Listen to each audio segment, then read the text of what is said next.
Bismillahirrahmanirrahim. Assalamualaikum warahmatullahi wabarakatuh.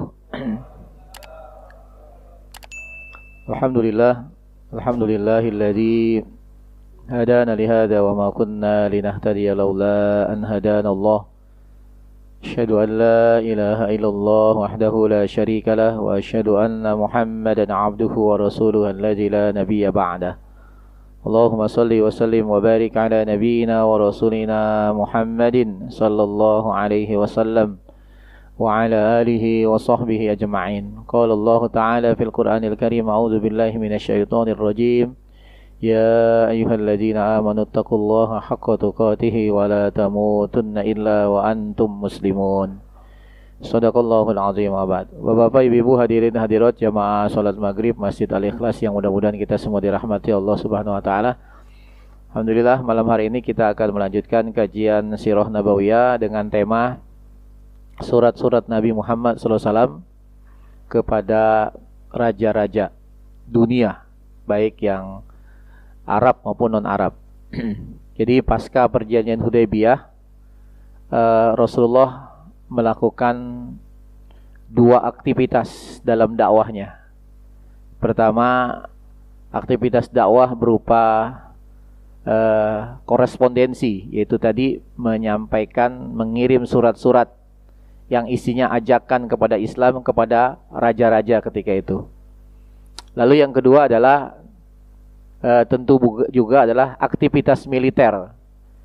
Salah satunya perang yang dilakukan oleh kaum muslimin terjadi antara orang-orang kaum muslimin dengan orang-orang Yahudi, yaitu perang Khaybar. Ya. Penaklukan orang-orang Yahudi di Khaybar, yang itu menandakan berakhirnya hegemoni Yahudi di Jazirah Arab. Ya, bahkan kemudian Yahudi yang tadinya menguasai Khaybar dengan kekayaan kebun-kebun kurmanya, kemudian menjadi pembantu kaum muslimin. Ya, jadi mereka nanti yang menjadi pengelola tanah-tanah kaum muslimin, ya, di Khaybar.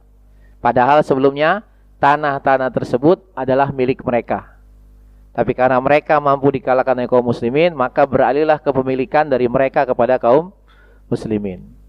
Dan inilah yang kemudian saya pernah sampaikan, semenjak penaklukan Khaybar ini dan beberapa Yahudi lainnya, Yahudi Padak, Yahudi Taima, Wadil Qura dan lain sebagainya, maka kemudian orang-orang muhajirin menjadi orang-orang yang goni, menjadi orang-orang yang kaya.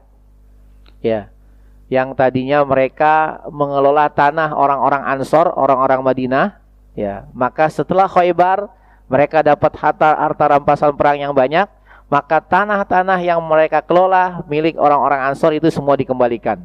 Kenapa? Karena mereka saat itu sudah menjadi orang yang goni, orang yang kaya.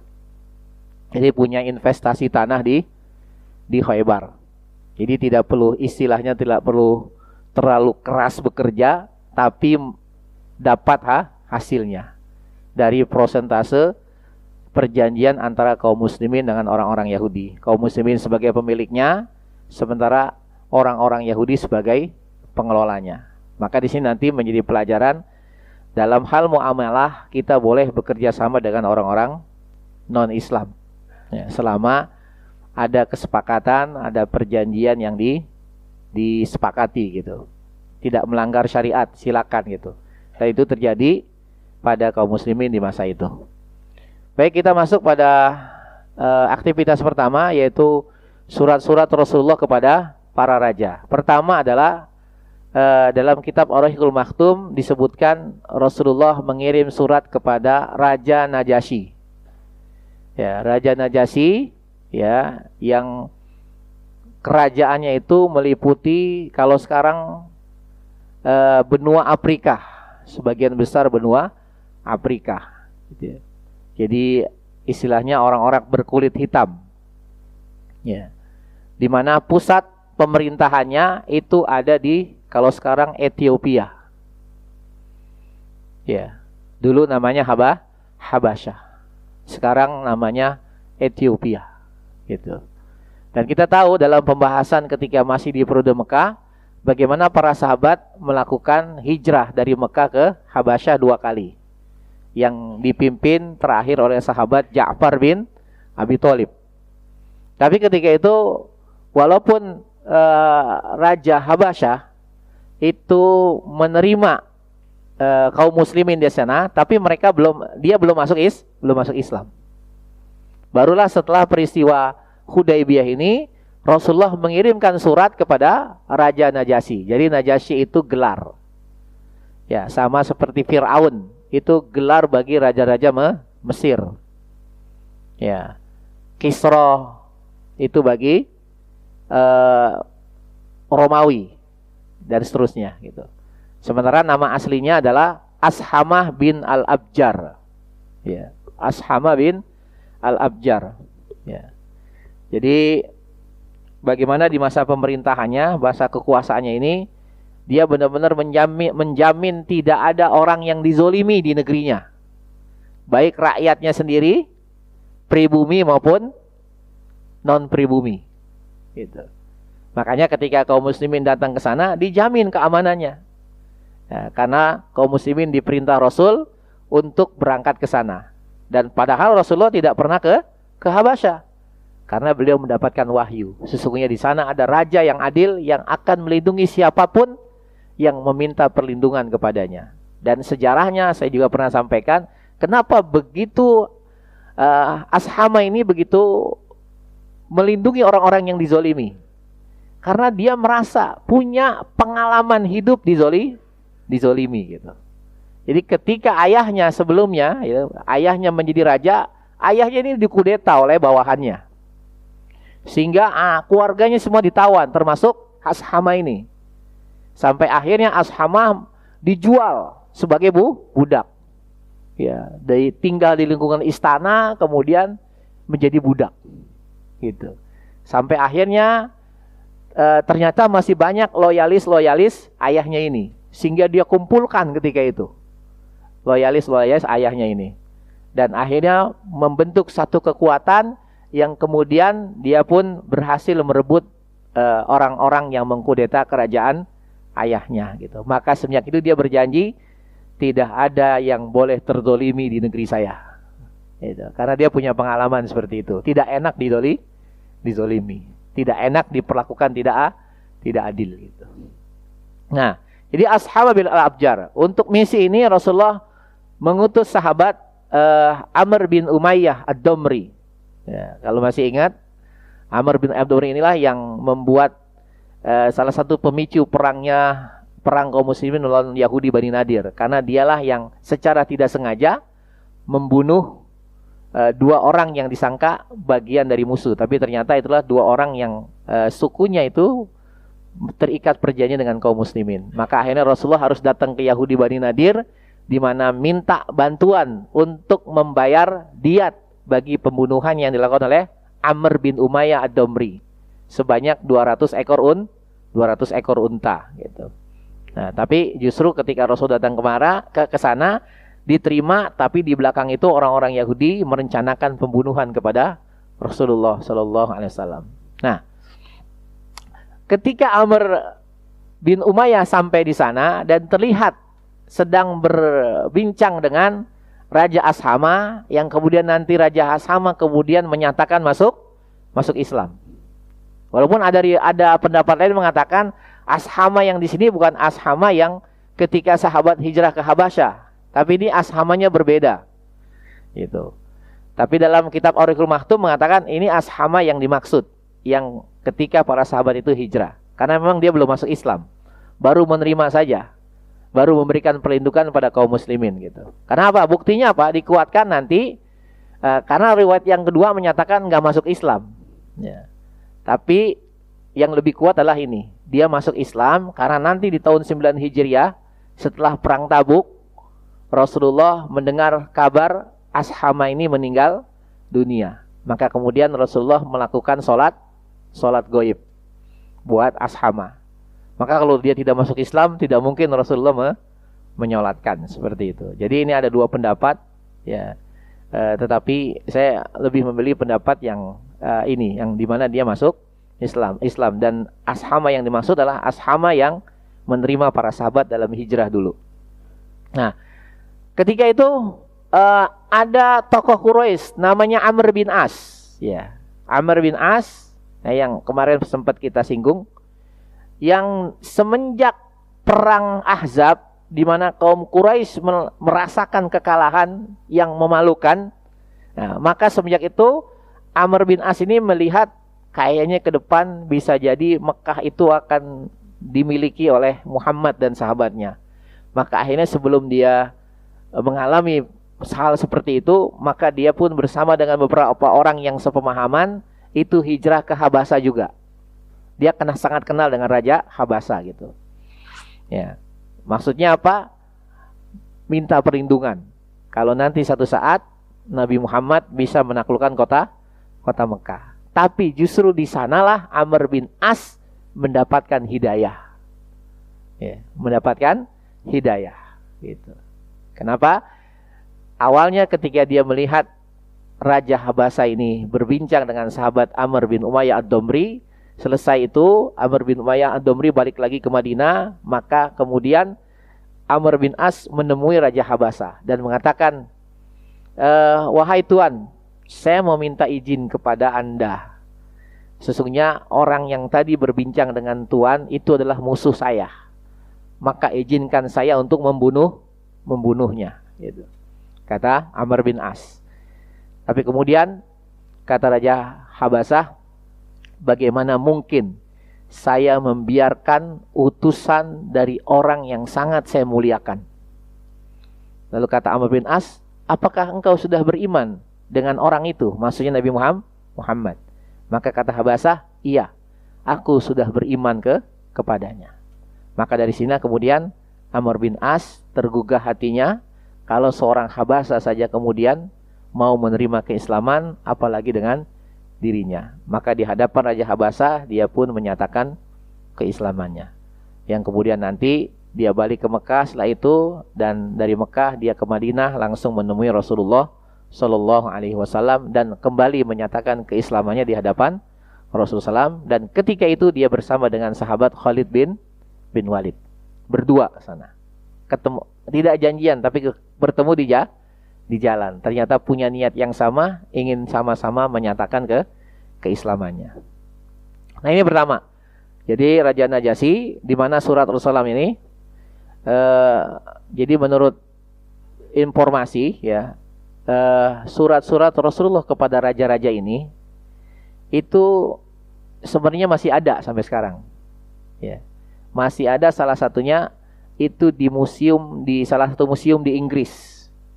Ya, salah satunya surat Rasulullah kepada Raja Romawi. Itu masih ada. Di sana masih disimpan. Gitu. Nah, jadi karena memang ini surat besar kepada raja besar dan tidak bisa dihilangkan sejarahnya gitu. Jadi suratnya masih tersimpan. Gitu. Nah, di mana Rasulullah dalam suratnya ini mengatakan, hada kitabun min Muhammadin an-Nabi sallallahu alaihi wasallam ila Najasyi al-Asham azimil Habasyah. Ini adalah surat dari Muhammad Nabi kepada Raja Najasyi, Ashama, pembesar Habasyah. Salamun ala manittaba'al huda. Keselamatan atas siapa saja yang mengikuti petunjuk. Ya. Wa amana billahi wa rasuli, dan siapa yang beriman kepada Allah dan Rasulnya. Wa asyhadu an la ilaha illallah wahdahu la syarikalah, dan aku bersaksi tidak ada Tuhan kecuali Allah yang esa dan tidak ada sekutu baginya. Lam yattakhidh sahibatan wala waladan, di mana Allah tidak memiliki anak dan tidak pula memiliki pasangan. Wa anna Muhammadan abduhu wa rasuluh, dan sesungguhnya Nabi Muhammad hambanya dan rasulnya. Maka dari sini boleh menyelingi kalimat syahadat tauhid dengan kalimat lain sebelum kita masuk kepada syahadat rasul. Ya, jadi tidak mengapa, karena sering kita mendengar misalnya asyhadu alla ilaha illallah syahadatan dan lain-lainnya gitu ya, sampai nanti masuk wa asyhadu anna Muhammadan. Nggak apa-apa gitu. Itu boleh. Itu untuk menguatkan. Seperti itulah surat Rasulullah kepada Raja Najasyi. Jadi tadi setelah Rasulullah bersyahadat, beliau mengatakan lam yattakhid sahibatan wala waladan. Ya. Di mana Allah tidak memiliki pasangan dan tidak memiliki anak. Baru kemudian wa anna Muhammadan abduhu wa rasuluh. Dan sesungguhnya Muhammad hambanya dan rasulnya. Wa ad'uka bidu'ayatil Islam. Aku menyerumu dengan seruan Islam. Fa ini ana rasuluh. Karena sesungguhnya aku adalah rasulnya. Fa aslim taslam. Maka Islamnya kamu, niscaya kamu akan selamat.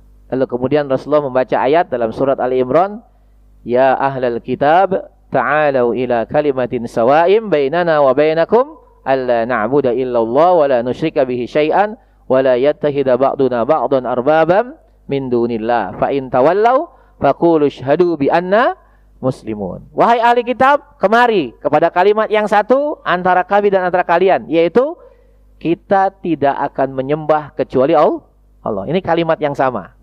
Ini misi para nabi. Ya. Kita tidak akan menyembah kecuali Allah dan tidak akan menyekutukan Allah dengan apapun, dengan siapapun. Dan sebagian kita tidak akan menjadikan sebagian lain sebagai sesembahan selain Allah. Jika kalian menolak, berpaling, maka katakanlah, ya, jika kalian berpaling atau mereka berpaling, maka katakanlah isyhadu bi anna muslimun. Saksikanlah sesungguhnya kami adalah orang-orang yang berserah diri. Lalu kemudian Rasulullah melanjutkan, fa in abaita, maka jika engkau menolak seruanku ini, fa inna 'alaika itsmun an-nasara min qaumika, maka bagimu akan menanggung dosa orang-orang Nasrani semuanya dari kaummu. Ya, jadi kenapa? Karena jelas agama raja adalah agama rakyatnya gitu. Jadi kalau rajanya agamanya Nasrani, maka rakyatnya akan Nasrani. Agama rajanya Yahudi, maka rakyatnya akan Yahudi. Ya. Kalau dalam hal ini Ahbasa masuk Islam, maka semua rakyatnya akan masuk Islam. Tapi kalau dia tidak masuk Islam, rakyatnya juga tidak akan masuk Islam. Maka kalau itu terjadi, maka raja ini akan menanggung dosa seluruh orang Nasrani. Nah ini nggak enaknya jadi tokoh, Pak. Ya, jadi tokoh tuh dosanya banyak, gitu ya. Nggak enak sebenarnya. Ya.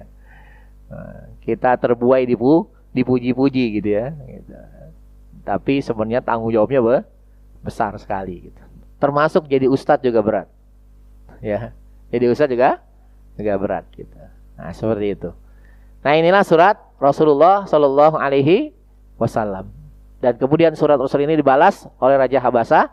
Bismillahirrahmanirrahim. Ila Muhammadin Rasulillahi Sallallahu Alaihi Wasallam minan Najasyi ashama. Dengan nama Allah yang maha pengasih lagi maha penyayang, kepada Muhammad Rasulullah dari Najasyi ashama. Salamun alaika ya Nabi Allah. Ya, ini karena dia sudah masuk Islam. Maka dia mengatakan keselamatan atas engkau, salam atas engkau wahai Nabi Allah, minallah, dari Allah, wa rahmatullah wa barakatuh. Allahul ladzi la ilaha illa huwa.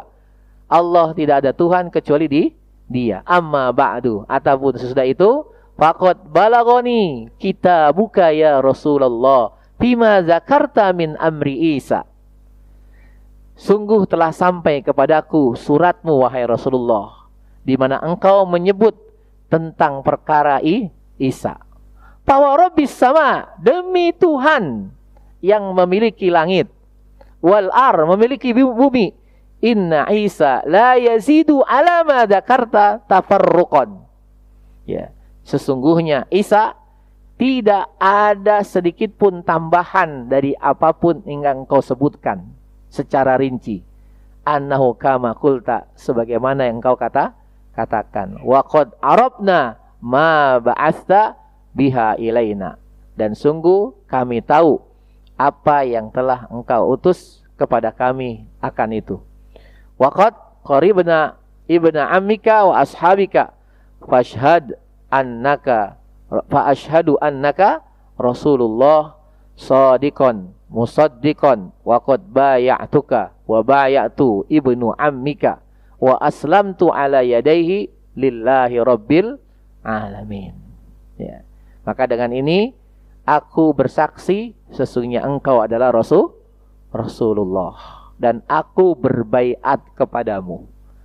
Ya. Dan aku juga berbaiat kepada anak pamanmu, maksudnya sahabat Ja'far bin Abi Thalib. Wa aslamtu, dan aku berserah diri ala yadaihi, di hadapannya, lillahi rabbil alamin, untuk Allah Rabb semesta alam. Nah ini dia nyatakan ke islamannya. Ya, makanya ketika dia wafat, 2 tahun kemudian wafat, Rasulullah melakukan sholat gaib. Ya. Nah itu surat yang pertama kepada Raja Najasyi. Yang kedua adalah kepada Raja Mesir, Muqawqis. Ya, Raja Mesir, Muqawqis. Ya, jadi setelah masa Fir'aun itu, hancurnya Fir'aun, Ramses II, maka dalam perkembangan selanjutnya gelar Fir'aun sudah nggak dipakai lagi. Ya, udah nggak dipakai lagi gitu.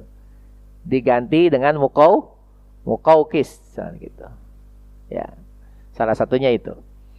Maka ketika di masa Rasulullah, ketika itu Mesir dipimpin oleh raja yang bernama Juwairij bin Mata. Juwairij bin Mata. Rasulullah mengutus sahabat namanya Hatib bin Abi Balta'ah.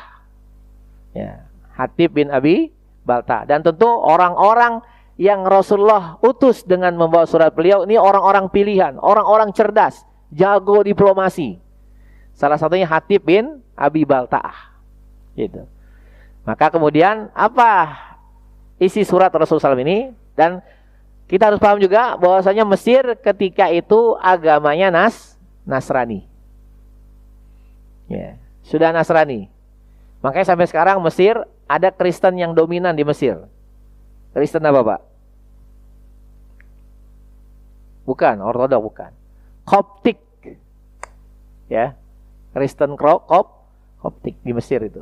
Kalau Ortodok di mana? Dulu di Turki ya, gitu. Waktu penaklukan itu kan di masa Al-Fatih gitu ya. Ya itu. Nah, ini Koptik kalau sekarang di Mesir. Gimana isi Rasulullah? Bismillahirrahmanirrahim, min Muhammad Abdillah wa Rasulih ilal Muqawqis azimil kib. Dengan nama Allah yang Maha Pengasih lagi Maha Penyayang. Nah, inilah makanya orang sekarang banyak kalau nulis WA pakainya bismillah ya. Iya. Surat ya. Salamnya kadang-kadang enggak ya. Gitu. Jadi surat Rasulullah pakai bismillah doang. Jadi salam enggak boleh. Gitu. Padahal kenapa Rasulullah enggak pakai salam di sini? Kenapa? Ini masih kafir gitu. Nggak mungkin pakai salam. La tabda'ul yahud walan nasara bis salam. Jangan kamu memulai salam kepada orang Yahudi dan orang Nasrani. Jadi kalau kita misalnya dasarnya saya kalau ngirim WA nggak pakai salam Ustaz, karena sunnahnya begitu Ustaz gitu. Sunnahnya nggak pakai salam. Walau Rasulullah ngirim surat nggak pakai salam gitu. Gitu. Ya, kalau merujuknya dalilnya ini salah gitu. Kalau kemudian dia nggak pakai salam karena Rasulullah begitu. Karena yang dikirim surat orang kafir, nggak mungkin Rasulullah pakai salam. Gitu. Ya, jadi maka tidak memulai dengan salam. Gitu. Ya, jadi termasuk juga ada yang sampai sekarang ketika memulai pertemuan seperti ini pengajian itu nggak pakai salam karena emang nggak sunnah pakai salam seperti gitu. Ya. Jadi gimana kira-kira Pak? Kalau nggak sunnah berarti bid'ah dong Pak? Berarti saya bid'ah mulu ya gitu. Saya di neraka ini gitu. Gitu. Padahalnya hadisnya jelas. Kita pakai dalil yang umum ya. Ketika Nabi ditanya, ayul islamu khair? Ya, mana Islam yang baik itu? Kata Nabi apa? Tut'imut ta'am. Kamu memberi makan orang miskin, orang yang butuh. Itu Islam yang baik. Yang kedua apa? Wa taqra'us salam ala man arabta wa man lam ta'rif.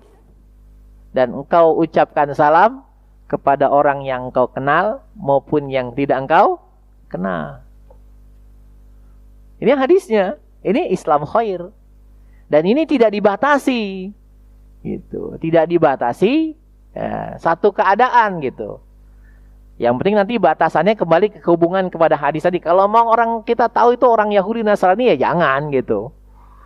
Tapi kalau kita kenal Muslim, dia kita kenal, kita nggak ngucapin salam, aduh, gimana gitu ya. Yang nggak kita kenal aja ngucapin salam. Kalau memang ada keyakinan ini kayaknya Muslim kan gitu. Kan salam aja. Jadi jangan sampai termasuk dalam majlis begini, jangan dibilang bid'ah kalau ngucapin salam duluan gitu. Gitu. Karena kan berjumpa. Ini kan salam liko, salam perjumpaan. Enggak masalah kita buka. Wa taqra'us salam ala man arabta wa man lam ta'rif gitu. Sampai sekarang ada yang berpendapat begitu. Ya, termasuk dalam majelis seperti ini mereka tidak mengucapkan salam karena Rasulullah kalau membuka selalu dengan bismillah atau dengan hamdalah seperti itu. Padahal boleh. Kita pakai keumuman hadis ini. Salah satu ciri keislaman, baiknya keislaman seorang adalah ketika dia mengucapkan salam seperti itu. Nah, terkait kalau pakai dalilnya ini lebih salah lagi. Kenapa mengucap salam? Rasul ngirim surat ke raja pakai salam. Ya ini orang kafir gitu. Isi salah nggak mungkin lah seperti itu. Ya, jadi kata Rasulullah dengan nama Allah yang Maha Pengasih lagi Maha Penyayang dari Muhammad hamba Allah dan Rasulnya kepada Muqawqis pembesar Kipti. Pembesar Kipti karena suku asli Mesir adalah Kipti. Ya, bangsa Kipti namanya. Ya. Dan itulah yang terjadi saat Nabi Musa memukul suku Kipti, seorang suku Kipti sampai mati gitu ya. Jadi terjadi perselisihan antara seorang dari suku Kipti dan seorang dari Bani Israel. Dilerai nggak mau, kemudian sama Nabi Musa lebih membela kaumnya. Lalu kemudian dipukullah laki-laki dari suku Kipti itu. Sekali pukul langsung ngejoprak mati gitu. Bayangin aja itu Nabi Musa. Gede tinggi orangnya ya gitu. Termasuk ketika nanti ngantri ketika melihat dua orang wanita mengantri dari kejauhan karena yang ngantri banyaknya laki-laki, dia nunggu sampai laki-lakinya habis gitu. Maka sama Nabi Musa ditolong. Wah, minggir semua sama Nabi Musa gitu ya. Itu. Karena apa? Besar, tinggi besar gitu ya. Gitu. Makanya ketika Nabi Musa ada diperintah oleh Allah ya untuk bertemu dengan seseorang yang diberikan ilmu, yang dari sanalah Nabi Musa belajar, Nabi Khidir itu gitu. Maka selama perjalanan dari awal itu beberapa hari Nabi Musa itu nggak pernah capek, Pak. Nggak pernah capek. Jalan aja terus. Dan dia baru capek merasakan kelelahan ketika tanda-tanda Nabi Khidir sudah ada gitu. Allah kasih gitu. Sengaja rasa capeknya itu dikasih sama Allah. Sebelumnya nggak ada capeknya dia. Itu saking luar biasa Nabi Musa kuat.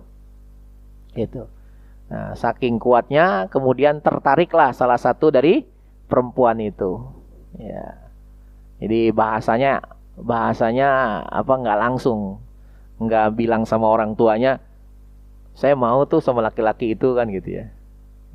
Tapi bilangnya, ayah, pantasnya sih engkau ngasih upah lah gitu sama laki-laki itu. Karena apa?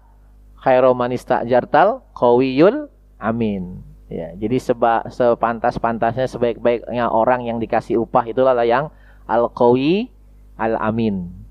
Yang kuat lagi terpercaya. Gitu. Kalau Nabi Yusuf apa? Kalau Nabi Musa bahasanya kisahnya itu qawiyul amin. Kalau Nabi Yusuf hafizun alim. Itu. Nah, itu kalau kita gabungkan itu syarat-syarat pemimpin gitu ya. Pertama kuat, kemudian percaya. Ya, kemudian hafizun mirip dengan tadi amin, yaitu amanah. Hafiz, alim, cerdas. Ya, Nabi Yusuf malah mencalonkan diri gitu, untuk bisa jadi bendahara negeri. Dia punya kepantasan diri. Saya ini orang yang bisa menjaga, saya amanah. Saya juga orang yang cerdas dalam masalah keuangan. Maka akhirnya diangkatlah dia sebagai bendahara negeri Mesir ketika itu. Ya. Sama ini, sama-sama Nabi Yusuf lebih dahulu, baru kemudian Nabi Musa. Sama-sama di Mesir kan gitu. Nah ini, jadi kemudian sama, aku mengajak engkau, salamun ala manittaba'al huda, keselamatan atas orang yang mengikuti petunjuk. Amma ba'du, adapun setelah itu, fa inni ad'u, aku menyeruhmu untuk masuk kepada Islam. Aslim taslam, Islamlah kamu akan selamat. Wa aslim yu'tikallahu ajraka marrataini, Islamlah kamu karena engkau akan mendapat, Allah akan memberikan kepadamu dua pahala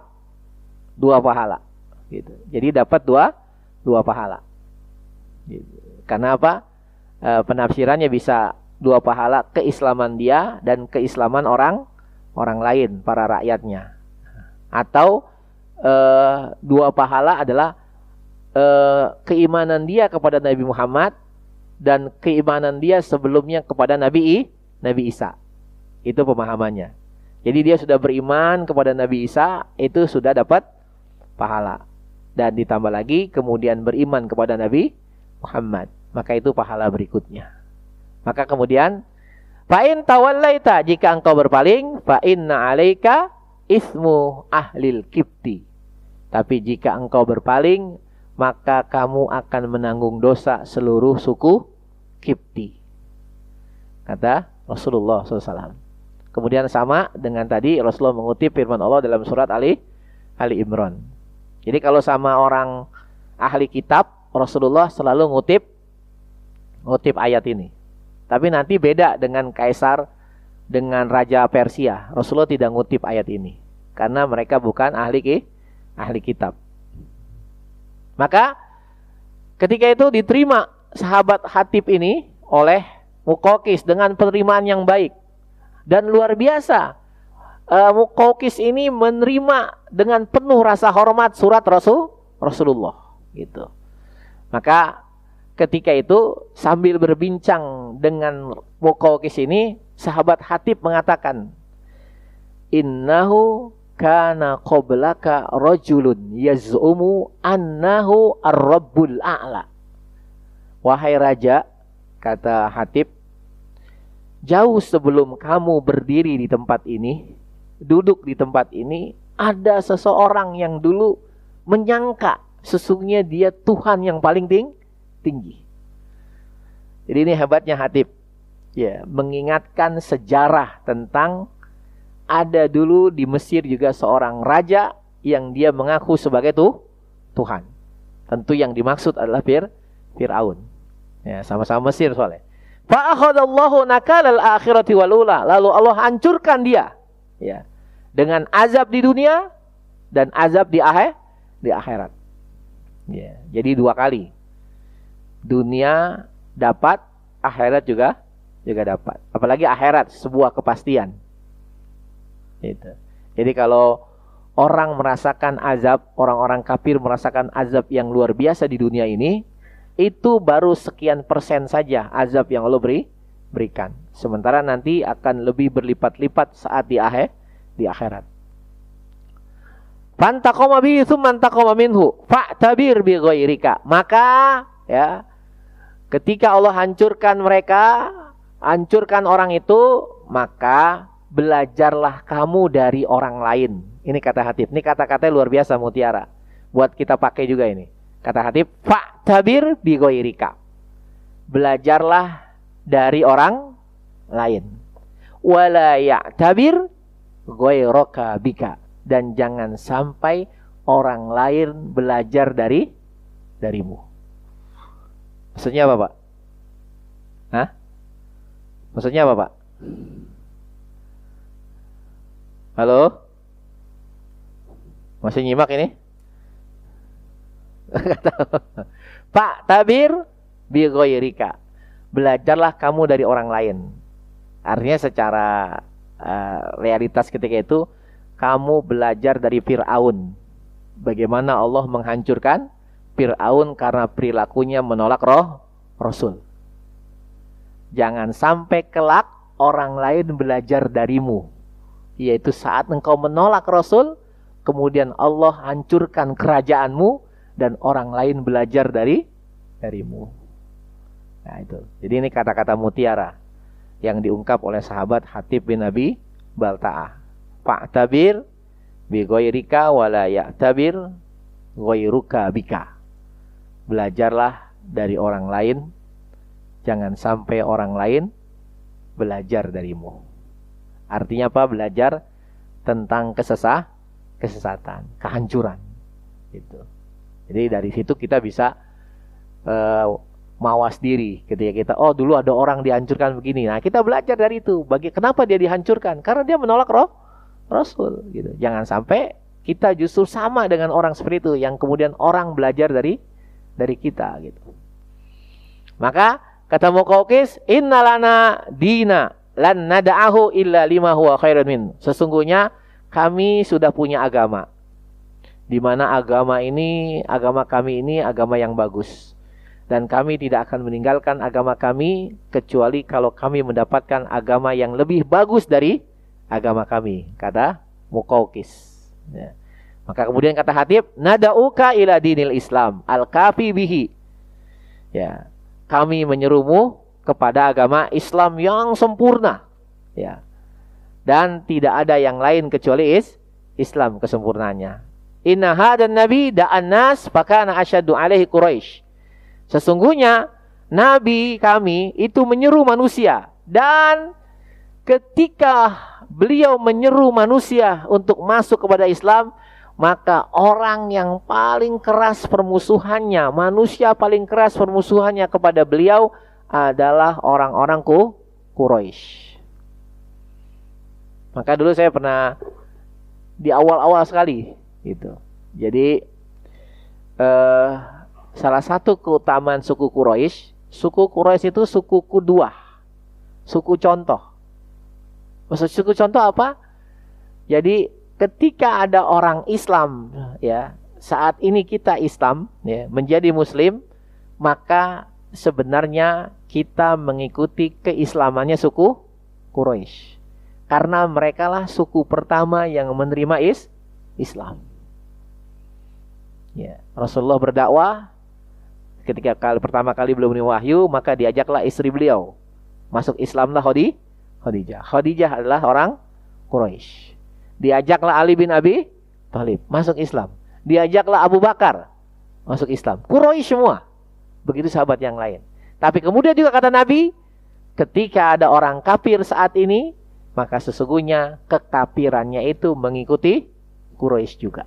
Jadi contoh gitu. Karena yang menolak dakwah Rasul pertama kali juga Quraisy. Abu Lahab paman beliau, Abu Jahal, Abu Janda enggak ada. Nanti disebut gitu, Abu kesebut aja itu kalau ngomong yang enak-enak gitu ya. Gitu. Ya. Lagi nggak diperluin Pak, jadi nggak nongol sekarang. Gitu. Nanti kalau diperluin dapat duit baru nongol ya. Gitu. Orang kayak gitu kan nyari duitnya begitu Pak. Gitu.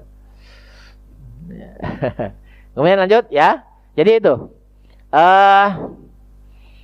wa'adahum al-Yahud, dan yang paling keras dalam hal permusuhan, ya, dalam hal penolakan itu Quraisy, dalam hal permusuhan itu orang-orang Yahudi. Ya. Wa aqrabuhum minhu an-Nasara, dan yang paling dekat adalah orang-orang Nasrani. Gitu ya. Ayat ini khusus terkait ketika ayat ini turun ketika menangisnya Raja Habasah saat dibacakan ayat Al-Quran oleh Ja'far bin Abi Thalib. Maka Allah di situ ayat dalam surat Al-Maidah disebut gitu. La tajidanna asyaddan nasi adawatan lil ladzina amanul yahuda wal ladzina asyraku. Kamu akan mendapatkan sedahsyat-dahsyatnya permusuhan kepada orang beriman adalah orang Yahudi dan orang-orang musyrik.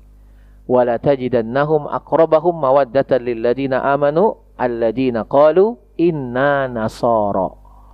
Dan yang paling dekat dengan orang-orang beriman adalah orang-orang yang mengatakan sesungguhnya kami adalah orang-orang Nasara. Dalam hal ini adalah Raja Najasyi yang ketika itu beliau menganut agama Nasrani. Nah itu.